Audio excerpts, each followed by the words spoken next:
आत्मवंदन। मेरा नाम doctor Hansi Mangukiya है। मैं सूरत गुजरात से हूँ और मैं प्रोफेशनली एक होम्योपैथिक डॉक्टर हूँ। मेरी ध्यान की यात्रा की शुरुआत हुई नवंबर 2020 से। तब मैं एक जीवन के एक ऐसे मुकाम पर चल रही थी कि कुछ ना कुछ तो चल रहा था कि बस अब ऐसी लाइफ नहीं जीनी है या कुछ तो अलग चाहिए या कोई ऐसी परेशानी चल रही थी। और उसी दौरान मुझे एक डॉक्टर के हमारा एक ग्रुप है व्हाट्सएप में, उसमें ही ये PSSM के द्वारा एक ऑनलाइन प्रोग्राम होता है जर्नी टुवर्ड्स ट्रू पाथ, उसका 3रा सीज़न मिला। मैंने ऐसे ही वो फॉर्म फिलअप कर लिया कि अपने कलीग के बोला उसके सहारे ही। फिर फर्स्ट दिन ही एस्ट्रल सर्जरी और एस्ट्रल हीलिंग हुआ। तो उसी दौरान कुछ समझ में नहीं आ रहा था कि क्या हो रहा है, क्या बोल रहे हैं या क्या ऐसा सच में भी होता है। लेकिन फिर ऐसे ही मैंने अपना जो वर्कशॉप का अटेंड करने का प्रोग्राम था वो कंटिन्यू किया। उसके बाद ये हुआ कि जैसे ही वो वर्कशॉप ख़त्म हुआ और पत्री सर अहमदाबाद में आए थे, वो सूरत से 5 घंटे की दूरी पर है। तो मन में एक चल रहा था कि उनको लाइफ में एक बार तो मिलना ही है कैसे भी करके। लेकिन प्रोफेशनल एक डॉक्टर होके ऐसे गुरुओं में या फिर बाबाओं में एक बिलीव करना वो भी था, पर लगता था कहीं ना कहीं से कि वो उनमें कुछ बात तो है कि इतना सब कुछ हो रहा है। और PMC हिंदी में भी कई सारे किताबों का जो स्वाध्याय सीरीज़ होता था वो सुना था और सब ध्यानियों के एक्सपीरियंस भी सुने थे। तो उससे लगा कि लाइफ में एक बार तो मिलना ही है। और जैसे ही JTTP3 ख़त्म हुआ और सर अहमदाबाद को आए तो उनको मिलने का मौका मिला। तो उस वक्त था कि मिलना ही है। तो गाड़ी में एक गाड़ी करके जा रहे थे, उसमें एक ही जगह थी, तो मुझे वो भी मिल गई और मैं अहमदाबाद पहुंच गई और सर से मिली। तो मेरा फर्स्ट अनुभव तो पत्री सर से मिलने के दौरान ये रहा कि सर उस दौरान दोपहर के 3:30 बजे हुए थे और एक पिरामिड का जहाँ पर कंस्ट्रक्शन होने वाला था वो एक पूरी ओपन लैंड थी। वहाँ सामने से एक धूप, बहुत ज़्यादा तेज़ धूप भी आ रही थी और सर सामने चेयर में बैठे हुए थे और ऐसे हम राउंड में नीचे लैंड पर ही बैठे हुए थे। और दरअसल मुझे बहुत ज़्यादा पसीना आता है और मैं हमेशा भीगती ही रहती हूँ। मेरा जो एक सिंपैथेटिक है वो हमेशा ऑन ही रहता है। लेकिन पहला अनुभव ही मुझे ये हुआ कि उस दिन मेरे को कोई पसीना नहीं हुआ और क्या पता मैं ऐसे ही सर को देख रही हूँ। फिर वहाँ से हम एक हॉल में मेडिटेशन का प्रोग्राम था, वहाँ चल रहे थे। तो सबको मैंने अपना वो अनुभव साझा किया कि आज मुझे ये एक्सपीरियंस हुआ। फिर वहाँ पर जाके सर को पता चला कि सूरत से ऐसे डॉक्टर की टीम आई हुई है, 7-8 लोग आए हुए। तो उन्होंने बुला लिया कि मेडिटेशन के बाद कि मैडम आप अपना एक्सपीरियंस यहाँ पर साझा करें। पहली बार 250 लोगों के सामने माइक में बोलने का और पहले से ही एक सेल्फ कॉन्फिडेंस की कमी, अपने आप को जो एक गिल्ट कॉन्शियसनेस में, वो सब तो मन में था ही। लेकिन उस दिन बोल दिया, क्या बोला कुछ समझ में नहीं आया, लेकिन सर के सामने वो बोल दिया। फिर हमारे साथ सब जो थे वो सर को हग करके मिले, लेकिन मैं और मेरे साथ दूसरे थे वो रह गए थे। फिर हम सर खाना खाने के बाद एयरपोर्ट को छोड़ने गए। उस दौरान सर एक अलग कार में थे और हम जिस कार में थे उसमें हमारे साथ सर के जो PA रहे हैं वो साईं कुमार रेड्डी सर थे। तो हमारे साथ जो ड्राइवर थे उन्होंने बताया कि गाड़ी का फ्यूल बहुत कम है, हम पहुंच नहीं पाएंगे। तो मैंने पेट्रोल पंप सर्च किया अपने अराउंड का, लेकिन वो भी नहीं मिल रहा था। तो उसी दौरान साईं कुमार सर ने बताया कि चिंता मत करो, पूरा जगत को चलाने वाला हमारे साथ है, तो कुछ नहीं होगा, आप एयरपोर्ट तक चलिए। तो हम एयरपोर्ट तक पहुंच गए। फिर वहाँ पर सर से मिले। तो उसी दौरान मेरे को सर को हग करने का मौका मिल गया। बस मन में एक था कि सर को हग करना है, किस लिए करना है, क्यों करना है, कुछ नहीं था। लेकिन एक टाइट वाला सर को हग कर लिया और उसके 7-8 महीने बाद जब मैं डॉक्टर खुशहाली की ओपीडी में थी और मैडम थे और मैं थी और मैं पेशेंट के लिए फ़ाइल निकाल रही थी, तभी मन में ऐसा पॉपअप आया कि मैंने अपने सारे पास्ट लाइफ के कार्मिक अकाउंट्स को जब सर को हग किया उसी वक्त ही तोड़ दिए थे। उसके बाद सर को जब एयरपोर्ट से ड्रॉप करके हम अपने रास्ते पर आ रहे थे तो पेट्रोल पंप 4 या 5 किलोमीटर्स की दूरी पर दिखा रहा था। तो वहाँ तक जो पेट्रोल का कांटा है वो बिल्कुल ऐसा ही बोल सकते हैं कि फ्यूल था ही नहीं, लेकिन कोई भी रुकावट के बिना हम पेट्रोल पंप तक पहुँच गए और वो भी सर का ही कमाल। उसी दौरान ये भी चल रहा था, मैंने अपना व्हाट्सएप का स्टेटस भी यही रखा हुआ था कि somewhere between the new me and old me I will lost the actual me. मेरे फ्रेंड भी मुझे बोलते थे कि ये क्या स्टेटस लगा के रखा है, लेकिन मैं नहीं जानती थी लाइफ में क्या चल रहा है।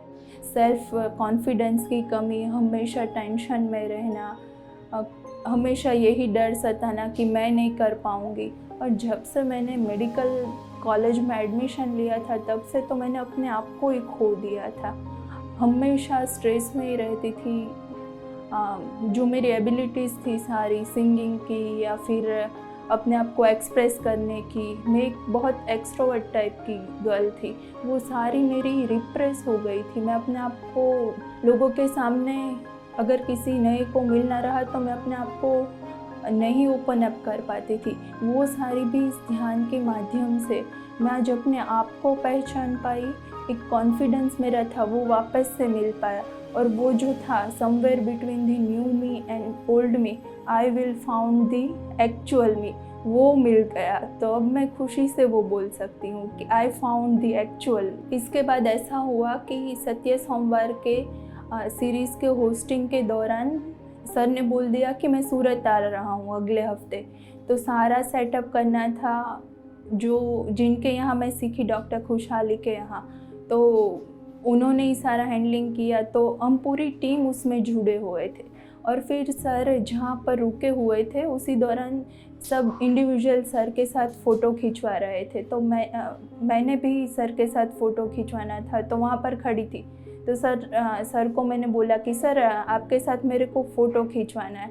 तो उस वक्त सर ने बोला कि मुझे आपके साथ ऐसे यूँ करके फ़ोटो खिंचवाना है।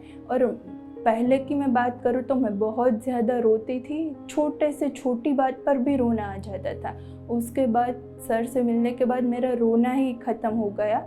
तो वो भी मेरे को पीछे से समझ में आया कि सर ने ऐसा क्यों बोला कि मेरे को आपके साथ ऐसे करके फ़ोटो खिंचवानी है। फिर प्रोफेशनली मैं एक डॉक्टर हूँ, तो ड्यूरिंग कोविड ऐसा रहा कि मुझे बहुत सारे आईसीयू की विज़िट रहती थी, इंटेंसिव की। तो उसी दौरान एक आंटी थे, उनका ऑक्सीजन का सैचुरेशन 4-5 दिन से 84-85 ऐसा ही आ रहा था। फिर उनको सूरत के पास एक टाउन है बारडोली, वहाँ से सूरत में शिफ्ट किया। तो मेरे एक फ्रेंड ने बोला कि अब ये आंटी को तुझे देखना है और तुझे उनको कंसल्ट करना है। तो उसके बाद ऐसा हुआ कि उस आंटी को मैंने 10 मिनट के लिए आईसीयू में आनापानसती मेडिटेशन सिखवाया। उस वक्त का माहौल में बयान करूँ तो ऐसा था कि आसपास के दोनों बेड वाले मर रहे थे। आईसीयू में इतनी सारी डेथ्स हो रही थी, वो आंटी भी इतने डरे हुए थे, लेकिन और डॉक्टर को भी बहुत अलाउड नहीं था आईसीयू में रहना। उसी दौरान मैंने उनको सिर्फ 10 मिनट के लिए आनापानसती मेडिटेशन करवाया और उनका जो 4-5 दिन से ऑक्सीजन का सैचुरेशन 84-85 आ रहा था, वो सीधा 90-93 आने लगा 10 मिनट के आनापानसती मेडिटेशन के बाद। तो आंटी ने भी मेरे को बोला, वो बाईपेप पर थी, यहाँ पर वो मास्क लगा हुआ, तब भी वो मेरे साथ कन्वर्सेशन कर रही है कि ये मैं कितने टाइम कर सकती हूँ और कैसे कर सकती हूँ। और उनके बाद उन्होंने वो कंटिन्यू रखा और विदिन 3 to 4 डेज़ वो डिस्चार्ज हो गए हॉस्पिटल से। तो तब भी एक बहुत ज़्यादा खुशी हुई कि एक आनापानसती एक मेडिटेशन की इतना सारा कमाल कर सकती है। वो आंटी एक एंड मोमेंट पर थी और वहाँ से उनका ये शिफ्ट आ गया। तो अपना भी विश्वास बढ़ गया और एक ये भी खुशी हुई कि उनको एक लाइफ के एक ऐसे मुकाम पर मैं मदद कर पाई। फिर मेरी मदर को ओसीडी की कंप्लेन थी, वो एक साइकोलॉजिकल डिसऑर्डर है।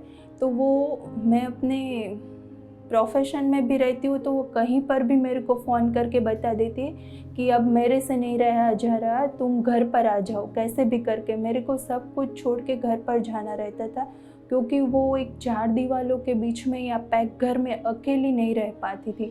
वो बाहर स्ट्रीट में आ जाती थी और मैं मिलूँ तो बहुत ज़ोर से रोना, और उनके वो मैनियक एपिसोड, फिर कभी कभार उनके डिप्रेसिव एपिसोड वो चलते ही रहते थे। लेकिन मेरे ध्यान करने के बाद वो इतना ध्यान नहीं करते, वो सिर्फ सुनते, या फिर मैं स्पीकर में लगा देती हूँ तभी वो सुनते। पर उनकी लाइफ में भी मैंने वो एक ज़बरदस्त चेंज देखा, उनकी सारी एनर्जी चेंज हो गई और अब उनको वो डिप्रेसिव एपिसोड्स भी नहीं आते। इसके बाद हम सारे डॉक्टर्स की टीम एक एडवेंचर ट्रिप के लिए मनाली का प्लान कर रहे थे, और जो हमारे खुशहाली मैडम हैं उन्होंने बोल दिया कि आप लोग मनाली नहीं जाओगे, आप मेरे साथ कॉस्मिक वैली चलोगे खम्मम के लिए। फिर मन में चला कि मैडम क्यों ऐसा बोल रही है, हमको तो एडवेंचर ट्रिप पे जाना है और वो हमें लेके जा रही है एक ध्यान की यात्रा पे। फिर ये डिसाइड हुआ कि बुद्ध पूर्णिमा आ रही है और पिरामिड वैली जो बेंगलोर में है उसमें बहुत एक बड़ा प्रोग्राम हर साल होता है।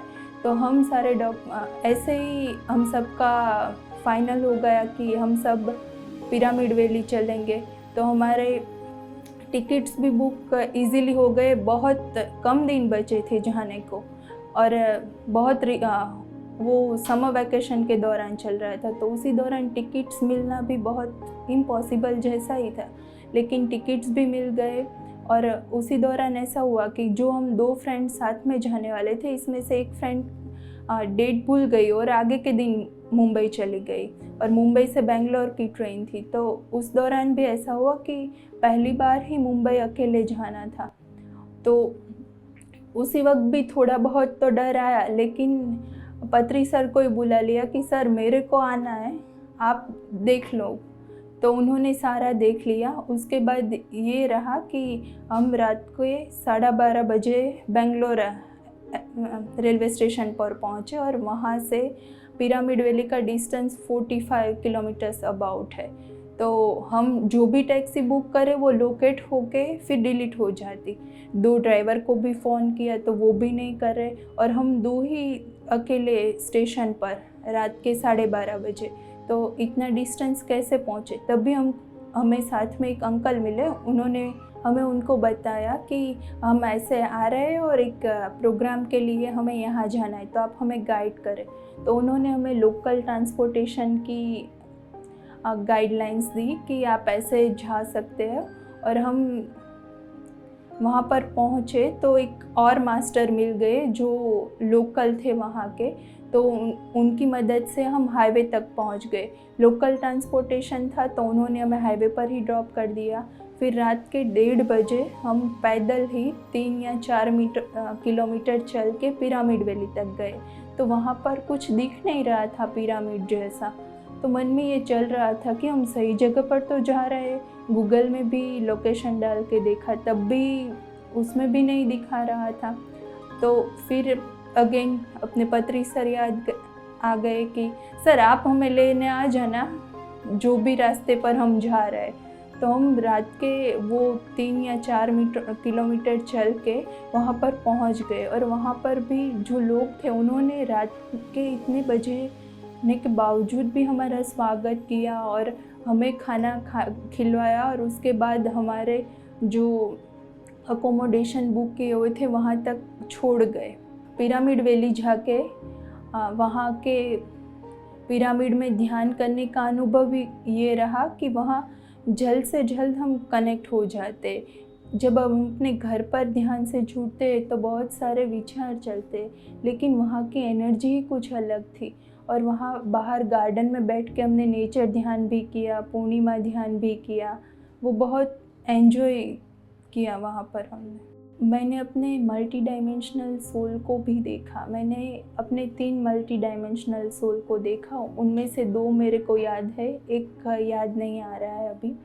2 सोल में से एक मल्टी डायमेंशनल सोल पुणे के आसपास का कोई एरिया है और वहाँ मिडल एज की एक लेडी है जो वो कूड़ा इकट्ठा करती है।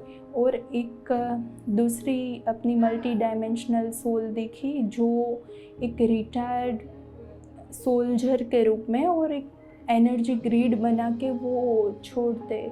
ऐसी अपनी 2 मल्टी डायमेंशनल, टोटल 3 देखी थी लेकिन 2 मेरे को रिकॉल हो पा रही। और इनर जर्नी प्रोग्राम जो PSSM के द्वारा ही ऑनलाइन कंडक्ट होता है, उसमें मैंने अपने आकाशिक रिकॉर्ड को भी चेंज किया। और बाद में जब एक थर्ड आई मास्टर से मिली तो उन्होंने बोला कि ये आपका अनुभव भी उस वक्त हुआ, वो आकाशिक रिकॉर्ड चेंज करने का ही। फिर मेरा पोस्ट ग्रेजुएशन का मैंने एक एडमिशन लिया हुआ था, वो मैनेजमेंट के तौर पर था। तो क्या पता ऐसा हुआ कि सारे रूल्स चेंज हो गए और मेरी फ़ीस भी वापस आ गई। तब मैं एक ऐसे फेज़ में आ गई कि मेरा एडमिशन हो गया था इतनी इजीली और सब रूल्स चेंज हो गए और ये मेरा कैंसिल हो गया। लेकिन 1-2 बार थॉट आए, लेकिन ज़्यादा मैं डिस्टर्ब नहीं हुई। उसके बाद स्टेट काउंसिल के प्रोग्राम से ही मेरे को ओपन कैटेगरी में ही मास्टर का एडमिशन मिल गया और वो भी आधे पैसे में। जितना मैंने सोचा था उस बजट में ही वो मेरा मास्टर का भी कंप्लीट हो गया। तो ध्यान करने से ऐसे लाइफ में बहुत सारे चेंजेस आए। तो मैं अपने जैसे यूथ को ये ही बताना चाहूँगी कि यूथ रिलेटेड बहुत सारे क्वेश्चन या परेशानी रहती है। रिलेशनशिप इशू है, सेल्फ कॉन्फिडेंस है, या फिर अपने आप को जानने का है, करियर ओरिएंटेशन है। तो वो सारे आनापानसती ध्यान की मदद से आप इजीली कर सकते हो और अपने आप को भी पूरा चेंज कर सकते हो। तो हर रोज़ अपनी एज के हिसाब से कम आनापानसती मेडिटेशन के साथ जुड़िए। धन्यवाद।